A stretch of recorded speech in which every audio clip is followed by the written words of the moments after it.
2 Coríntios, capítulo de número 11. Assim está escrito na palavra do nosso Deus: quisera Deus que vós suportasseis um pouco a minha loucura, mas de fato vocês me suportam, porque tenho ciúme sobre vós com ciúme divino, porque vos desposei com um marido. Em outras traduções, vos preparei a um esposo, para vos apresentar como uma virgem pura a Cristo Jesus. Mas eu temo que, de algum modo, assim como a serpente enganou Eva com a sua sutileza no jardim, que as suas mentes sejam corrompidas da simplicidade que há em Cristo. Porque se alguém vos pregar-vos outro Jesus, que nós não temos pregado, ou se recebeis outro Espírito, que não recebestes, ou até mesmo outro evangelho que não aceitastes, vós o podeis suportar. Porque suponho que em nada fui inferior aos outros apóstolos, mas embora eu seja rude no meu discurso, ou embora seja falto no meu falar, não sou no conhecimento, mas em tudo e por todos os modos vos temos feito conhecer estas coisas. Amém. Olhe para mim, por favor. A verdade, irmãos, que há dentro desses versos são muito mais profundos e poderosos do que nós, à primeira vista, podemos identificar. E na verdade, o apóstolo Paulo, ao expressar isso através da inspiração do Espírito Santo, estava preocupado com aquilo que estava sendo frutificado entre os irmãos de todas as partes. Haja vista que o tempo em que nós estamos vivendo hoje não é tão diferente do tempo em que o apóstolo Paulo vivia. Os irmãos sabem melhor do que eu que hoje tem se frutificado em muitos lugares a vertente de falsas palavras e falsos evangelhos.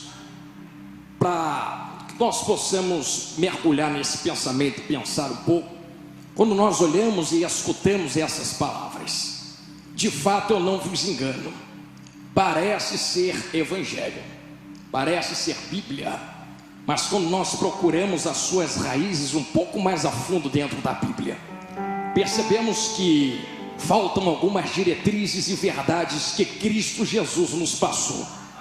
E quando eu falo isso com muito carinho e muito cuidado aos irmãos, sabemos melhor do que ninguém que os pensamentos que Cristo proliferou enquanto estava na terra exercendo o seu ministério terreno, foi um pensamento de algo vindo do alto. E muitas das vezes quem estava embaixo na terra não entendia o que Jesus estava passando, a ponto dos próprios discípulos olharem para ele e dizer: Jesus, nos explica o que é isso que você está falando. E Jesus precisava simplificar com algumas parábolas o entendimento do alto. Haja vista que nós que somos da terra, nos é dificultoso aceitar algumas ideias que são do alto. Como nós podemos aceitar uma ideia e uma palavra que olha na nossa cara e diz que para ganhar nós temos que perder? Como é que nós podemos aceitar um evangelho que olha na nossa vida e nos diz que para viver nós temos que morrer? Como é que eu poderia aceitar algo em mim que olha na minha cara e me diz que para ser feliz a eternidade, muitas vezes precisarei suportar tristezas enquanto na vida terrena? É por isso que esse evangelho nunca atraiu muita atenção. É por isso que essa palavra e essa vertente nunca atraiu muitas ideias, nem no tempo de Paulo e muito menos nos tempos atuais. Eu não preciso chover no molhado para vocês e dizer que nós estamos no mundo onde as pessoas sempre procuram mais para si, e a própria palavra diz que loucos são aqueles que enchem os próprios celeiros, mas se esquecem que a qualquer momento a trombeta poderia tocar e nós teríamos que nos encontrar com Jeová grandão dentro do céu. Por isso que a Bíblia sempre nos aplica esta ideia de que tudo nessa vida é passageiro, de que tudo nessa vida é momentâneo. E eu não estou sendo leviano nas minhas palavras esta noite. Afinal de contas, se nós pensarmos com carinho, nós perceberemos que nessa vida nós vivemos apenas 80, 90, no máximo 100 anos. E a próxima vida é toda uma eternidade, que nunca mais terá fim.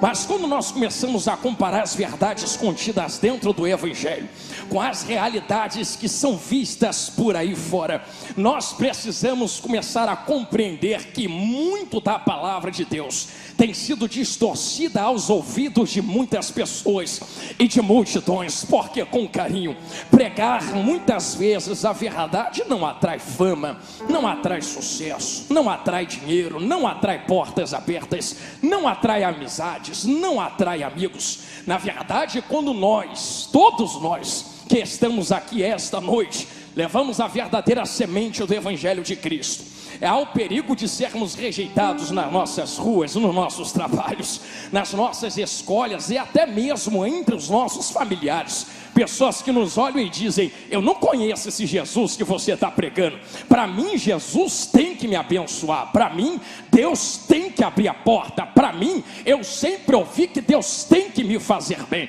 Mas para pensar com carinho. Se Deus me fizer bem, Ele é Deus, mas o poder dele não está atrelado ao que Ele faz para mim. Se Ele fizer para mim, Ele é Deus. E se Ele não usar uma grama do poder dele para fazer nada na minha vida, Ele continua sentado no mesmo trono, com a mesma glória, com o mesmo poder, com a mesma honra, recebendo a mesma adoração. Por isso nós começamos a compreender que Deus não é o que acontece na nossa vida. E eu vou falar de novo: Deus não é o que acontece na sua vida.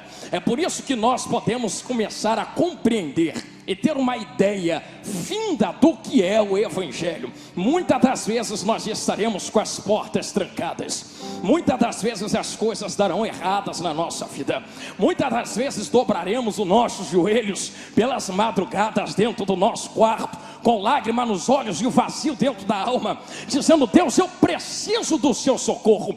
E pasmem os irmãos, vai parecer mentira, mas algumas vezes a porta vai se manter trancada, muitas das vezes o alimento não chega na despensa, muitas vezes o socorro não chega na hora que queremos. E olha que engraçado, Deus continua sendo o mesmo Deus, digno de a mesma glória e da mesma adoração. Por isso Deus não é a tua porta trancada. Se a tua porta está trancada, Deus ainda é poderoso para abrir muitas outras portas na sua vida. Mas mesmo que elas não se abram, Deus continua sendo Deus. Se os irmãos estão conseguindo compreender que eu estou tentando desligar a sua necessidade do tamanho do teu Deus, e que nós não deveríamos apresentar a nossa necessidade ao nosso Deus, mas o nosso Deus a nossa necessidade, porque Ele não é o que acontece conosco. Conseguimos compreender que muitas das mensagens que estão sendo ministradas e pregadas nos dias chamados atuais são mensagens levianas que em muito falta do Evangelho. Mensagens de pessoas que sobem nos altares e olham nas nossas caras sabendo das nossas necessidades e dizem: olha, vai ter que dar certo porque tu serve ao teu Deus. E eu sei que Deus tem prazer em nos abençoar.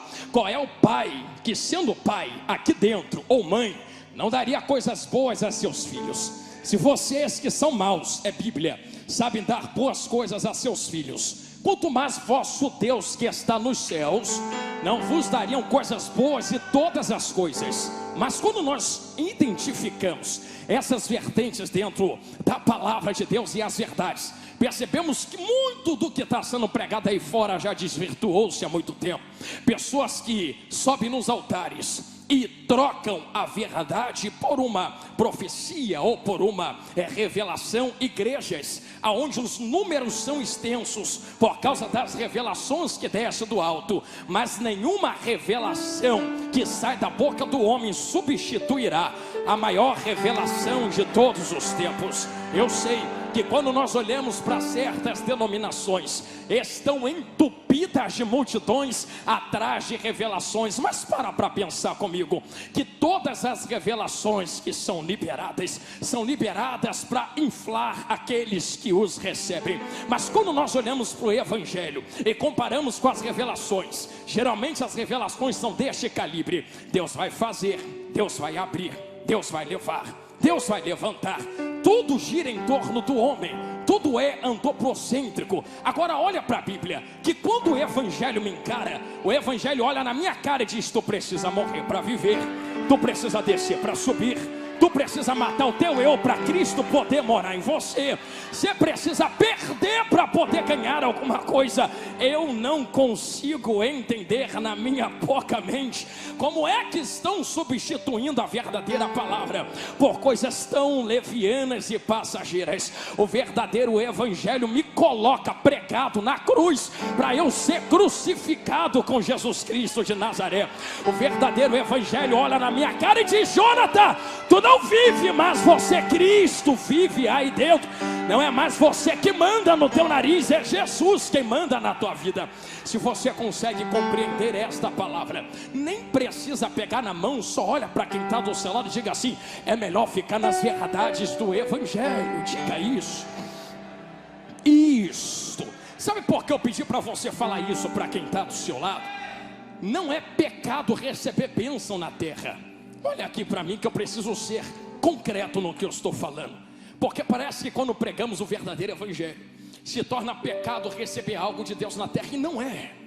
Se você puder, corra atrás da bênção, corra, tenha a sua bênção, seja abençoado por Deus.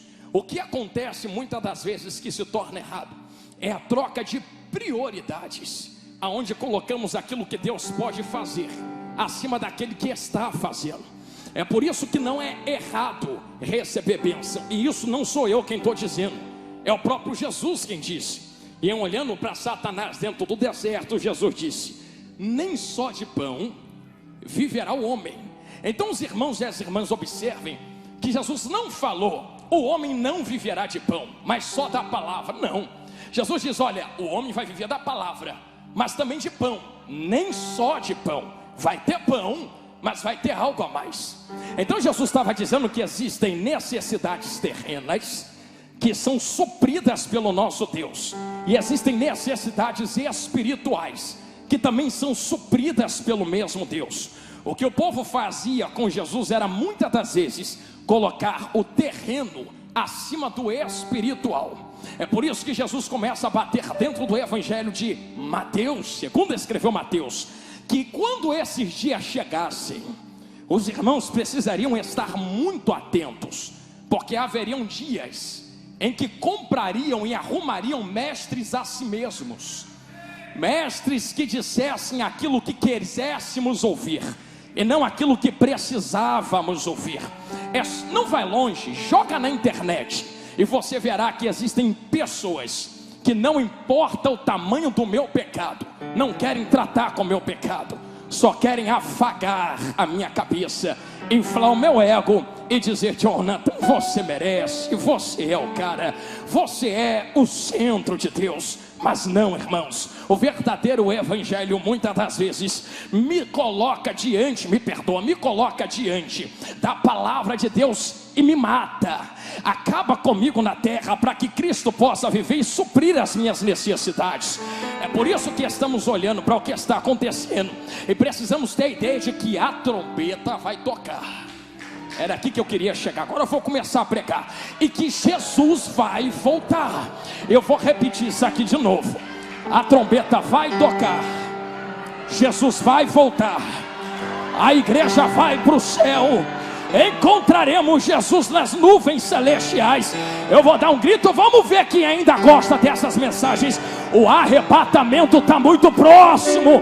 Jesus está à beira de voltar na terra para buscar a sua noiva.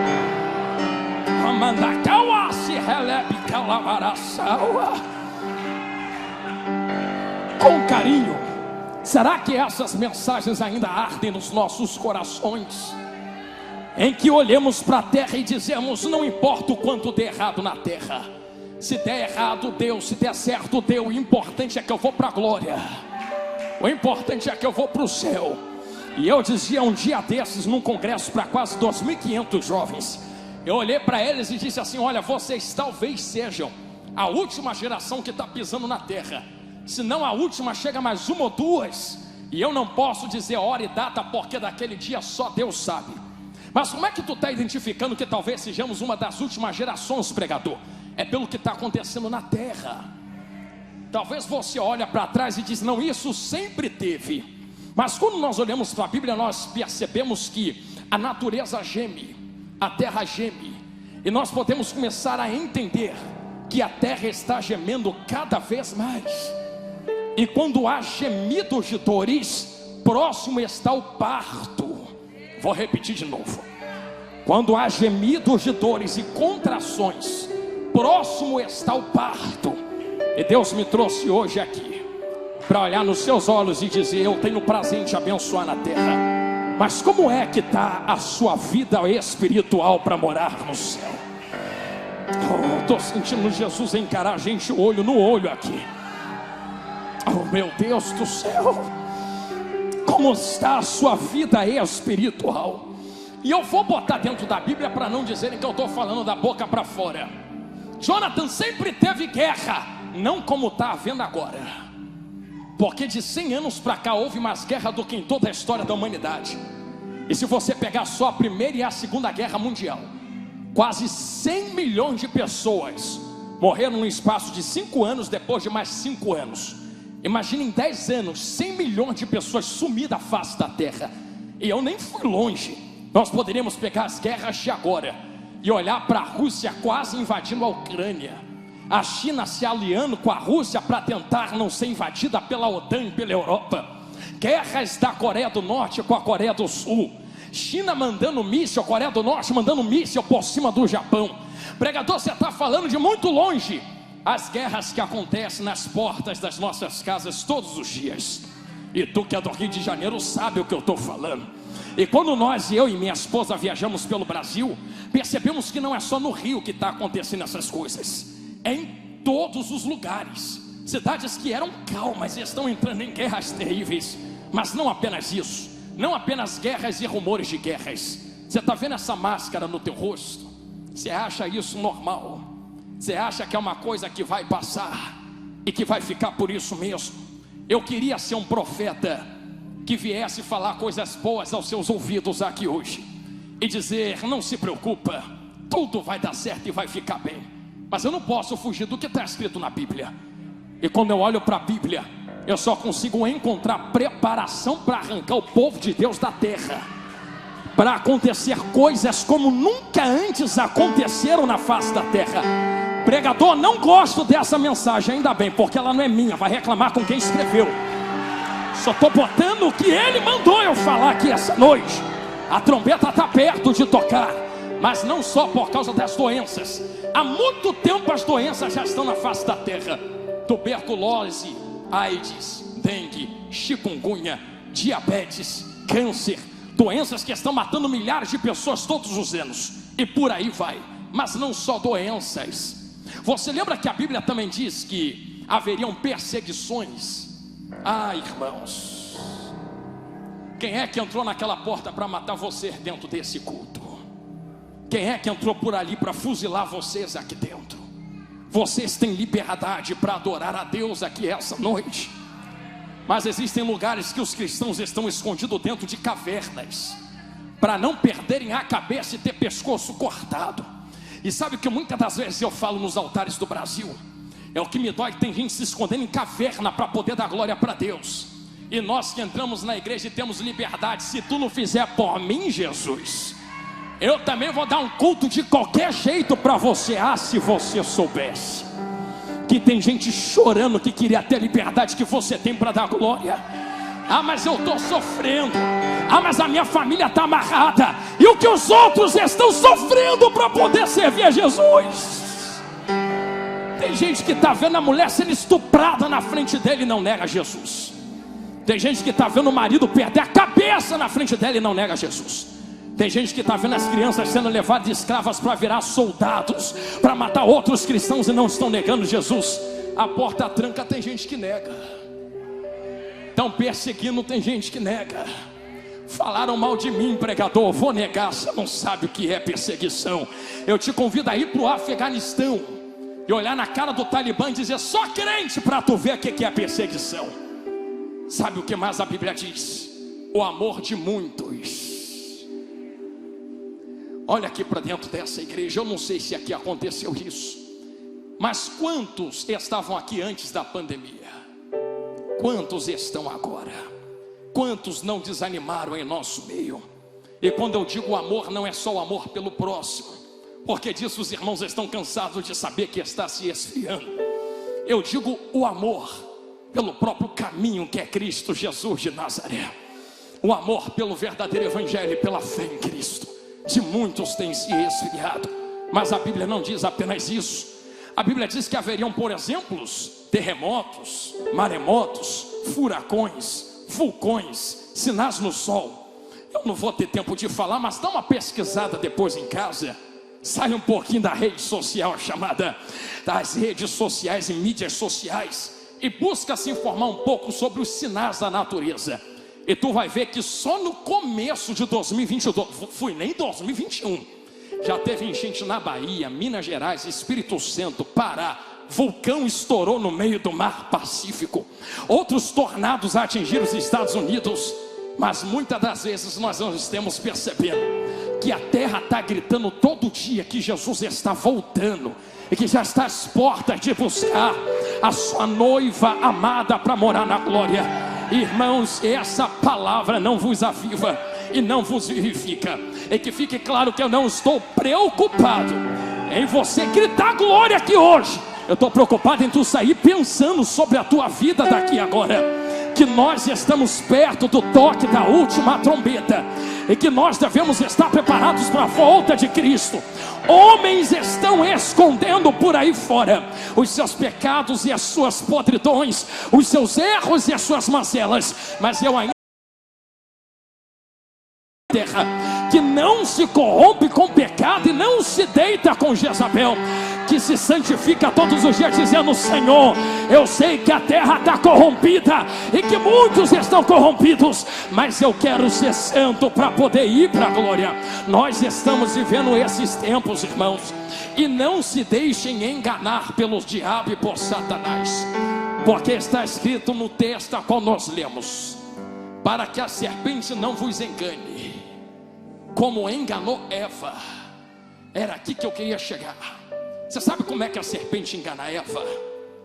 Irmãos, Deus cria Adão e Eva, coloca no jardim do Éden, e imagine que toda a viração do dia Deus venha para se relacionar com Adão e Eva.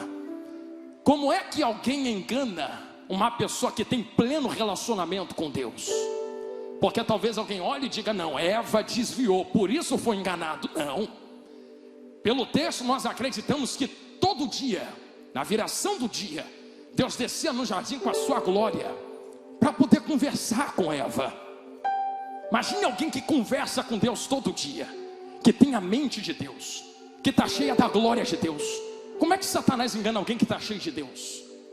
Como é que o diabo tão ruim engana alguém que está todo dia na presença de Deus? Como é que faz alguém cair se está cheio das verdades de Deus? Satanás aprendeu dentro do céu, enquanto ainda não havia caído. Ele via Deus cara a cara. Como é que alguém que vê Deus cara a cara se corrompe em si mesmo? Leia Ezequiel e Isaías depois em casa. Como é que alguém que vê Deus todo dia, diabo antes de ser diabo, se corrompe e vira o que é hoje? A Bíblia diz que ele se corrompeu na própria soberba. Ele olhou para si mesmo e disse: é muita glória sobre mim, eu sou o cara, eu conheço muito, eu tenho muito de Deus. E já dizia um antigo pastor meu, Jonathan: nós que estamos na presença de Deus e somos pregadores ou cristãos, somos eternos alunos.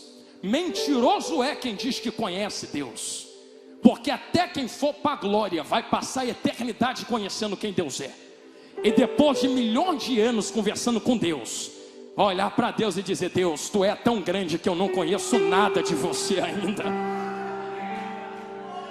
Alguém me perguntou certa vez: eu vou fazer o que no céu? Eu disse: vai conhecer Deus. E ele me disse: eu já conheço. Eu disse: tu não conhece. Deus é eterno, não tem como ser medido pela tua mente. Tu vai passar milhões de anos conversando com Ele, não vai conhecer uma grama do que Ele é. Tu vai passar a eternidade conhecendo quem Deus é dentro do céu e da glória. E isso é coisa boa demais. Mas Satanás se corrompeu em si mesmo. E a Bíblia diz que ele se corrompeu no próprio comércio. Comércio de influência. Eu não vou entrar nestas questões. Mas ao se corromper, só há uma maneira de alguém que conhece Deus se encher de outra coisa: é se esvaziar da verdade e colocar uma outra verdade que parece verdade, mas que é mentira. Como é que Satanás arrasta 1/3 do céu com ele? Como é que arrasta anjo que vê Deus cara a cara com ele? Simples: esvazia esse anjo de Deus e coloca outra coisa dentro dele. Essa mesma estratégia foi usada no Jardim do Éden. Segundo Paulo, no texto a qual nós lemos, Satanás se apresenta para Eva, e aqui eu termino. Deus não disse que poderia comer de tudo no jardim. Eva responde: de tudo, menos daquela árvore, porque no dia que comer, disse Deus, certamente morrerás. Satanás olha para ela e diz: não morre não, pode comer. Botando no português claro, o que o diabo estava falando é: você é livre de verdade. Imagine Eva olhando para Satanás e: posso fazer tudo o que eu quero, só não posso tocar naquela árvore. Satanás olhou para ela e botando, já entendeu? Para português: se tu fosse livre mesmo, tu fazia o que Deus mandou você não fazer. Prova que é livre e faz o que Deus te proibiu. Prova que é livre e vai lá na árvore e toca. Reparou que parece uma verdade, mas é uma mentira camuflada de verdade. E engraçado que Eva toca na árvore e Deus não impede, Deus deixa, porque Deus nunca travou ninguém de pecar. Mas deixa esse negócio aqui para outro dia. Quer tocar, toca, quer pecar, peca, mas a consequência é: certamente morrerás. E no hebraico, certamente morrerás tem 2 sentidos, não apenas o físico. É morrerás morrendo, é 2 mortes, é físico e espiritual, afastado do próprio Deus que é a própria vida. E Deus, olhando para Eva e Adão, poderia olhar para eles e dizer: olha, quem pecou não fui eu, quem errou não fui eu, então vocês vão para o inferno. Eu vou fazer outro Adão, outra Eva, vou fazer outra igreja crer e ser, e vou botar dentro do jardim e começar tudo de novo. Mas Deus não fez isso. Deus, tendo todo o poder para recomeçar de novo e abandonar aquilo que estava ruim, quebrado, pecador, Deus não precisava ter te salvo. Deus não precisava ter me salvado. Deus não precisava ter salvado. Eu estou gostando que eu estou vendo gente me olhando de olho regalado. Pensou mesmo que Deus precisava te salvar? Tu ia para o inferno, Deus ainda seria o mesmo Deus. Para que Ele te salva então, se não é para provar que é Deus? Existe algo dentro da Bíblia que justifica por que Ele te salvou. E Deus amou de tal maneira,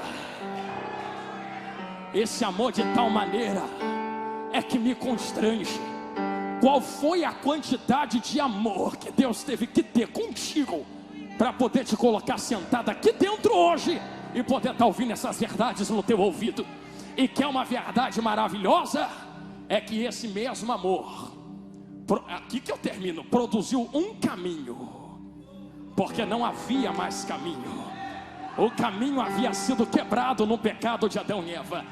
Deus olhou para nós e disse: olha, o único caminho que existe para vocês é o inferno, mas eu vou criar um novo caminho. Estão entendendo? Olha lá como é que tem gente ligada comigo.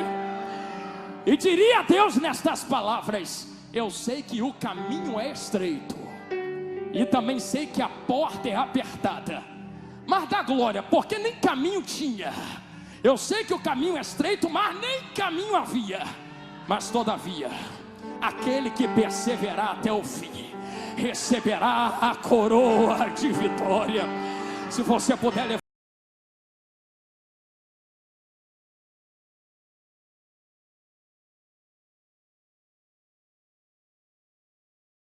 mãos levantadas, a trombeta tocando nesse exato momento, exatamente nesse horário, 9:02 da noite. Eu tenho mais 8 minutos.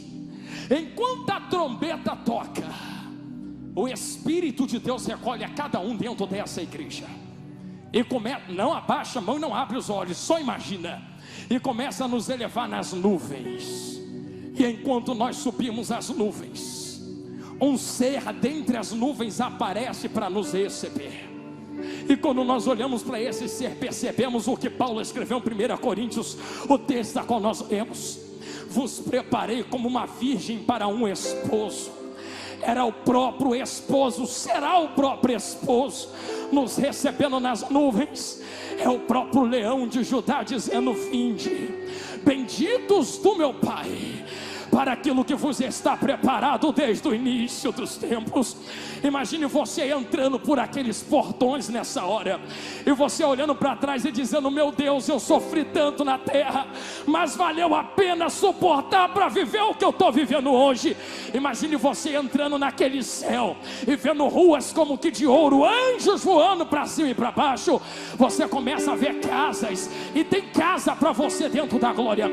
Você vê Adão, vê Isaac, vê Jacó, vê Abraão, você vê José, vê Moisés, vê Josué. Você vai ver o discípulo de Jesus. Você verá o próprio trono de Deus e Deus sentado no trono. Você vai poder ver os 24 anciãos. A Bíblia diz: não abra os olhos, que nós nos assentaremos em uma mesa com Abraão, com Isaac, com Jacó. Imagine agora, de olhos fechados, eu já estou vendo gente chorando. Você vendo Abraão na tua frente, você vendo Isaac sentado do teu lado, você vendo Jacó sentado do outro lado. Imagine você vendo Moisés do teu lado. Imagine você vendo aquelas pessoas que morreram em Cristo. Os nossos irmãos estão lá, estarão lá. Imagine você vendo aquele parente, aquele pastor que perseverou na terra e agora está na glória.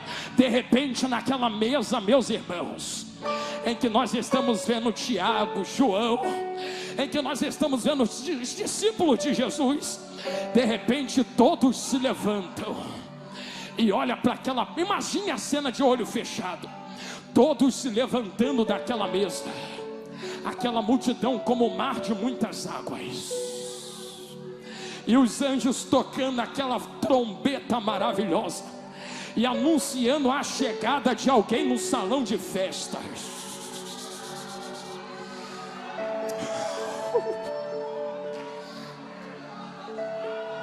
Imagine todos olhando para a porta e você perguntando: quem é aquele que vem entrando ali?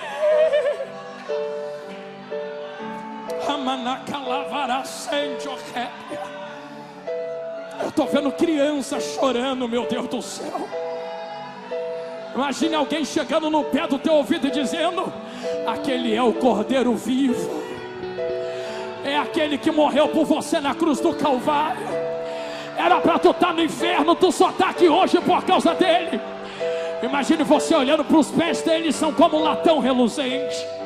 Imagine você vendo aqueles cabelos alvos como a neve, o sol, o rosto dele brilhando como o sol. Imagine você olhando para ele dizendo: Jesus, é você? E ele dizendo: sim, minha filha, sim, meu filho, agora já passou, as primeiras coisas já passaram, eis que tudo se fez novo. Levante a sua mão e não abaixe agora. Eu vou pedir algo a Cristo neste momento, vaso. Eu não vou pedir ouro nem prata a Ele agora. Eu não vou pedir chave de carro, de casa, de porta, não. O que eu vou pedir a Ele agora é algo muito maior para a tua vida. De olhos fechados, recebam. Cristo Jesus, meu mestre, eu quero te pedir algo nesta noite. Nos dê uma amostra da glória que nos espera no céu. Eu sei que se tu derramar a glória de papai aqui dentro da casa, como ela é, nós não suportaremos. Mas eu peço, Senhor, uma amostra suportável, para que nós possamos renovar a nossa fé no caminho agora. Deus, enquanto este povo chora de olhos fechados, começa a renovar na alma e no espírito neste momento.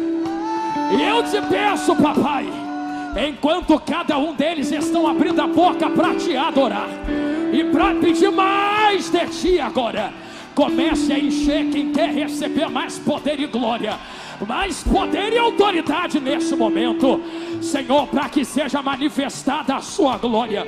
Eu vou parar de falar, Espírito.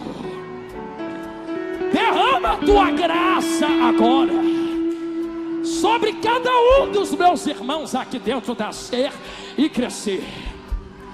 Se a trombeta tocasse agora, como é que tu nos encontraria aqui dentro, Jesus? Senhor, eu lhe peço nos próximos 3 minutos, derrama a tua glória em nosso meio e nos encha da tua presença agora, agora, agora, agora, agora, agora, agora, agora, digno de louvor, agora, digno de louvor, tu és santo, santo, ao Senhor Deus poderoso, digno de louvor, digno de louvor, cante isso. tu és santo, santo,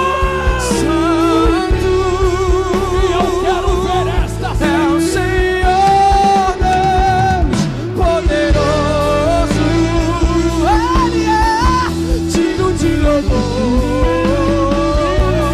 digno de louvor.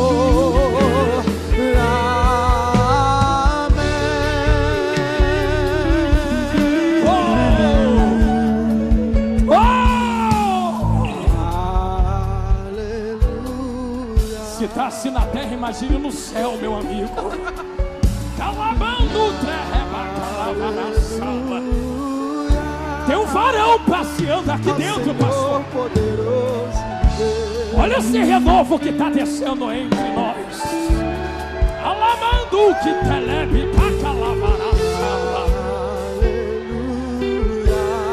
sinta o peso da glória de Deus.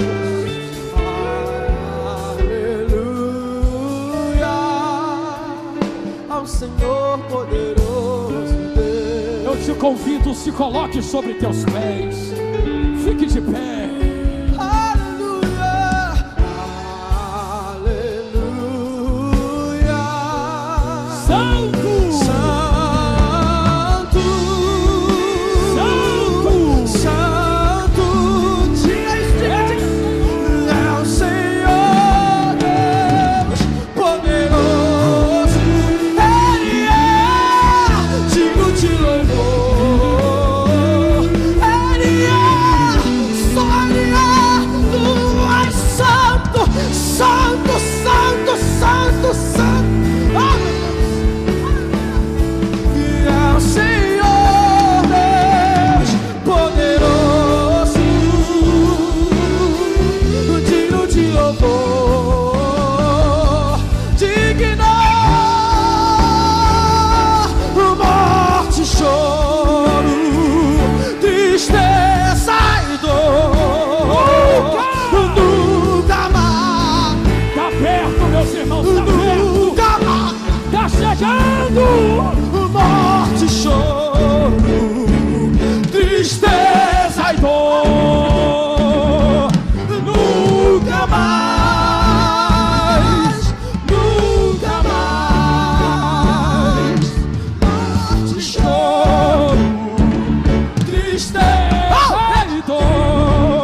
Não era um sonho, era realidade. A cidade são para os crentes ser. Quem tem ouvido? Quem tem ouvidos ouça o que o Espírito diz à igreja. Jesus Cristo está voltando. Se prepare para que tu veja.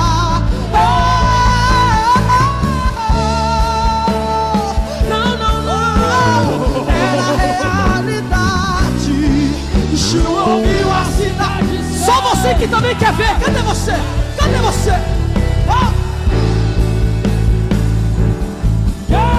Quem tem ouvidos ouça o que o Espírito diz à igreja. Jesus Cristo está voltando. Se prepare para que tu veja. Oh, oh, oh, oh, oh, oh.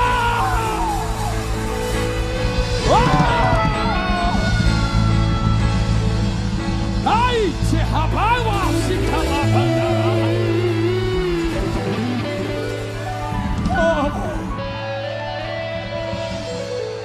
Se tá assim na terra, imagine no céu, meu irmão. Se a gente tá alegre aqui na terra, imagina quando chegar no céu. Olhe para mim. Talvez você entrou aqui hoje e essa mensagem impactou você. Foi me dada a liberdade antes.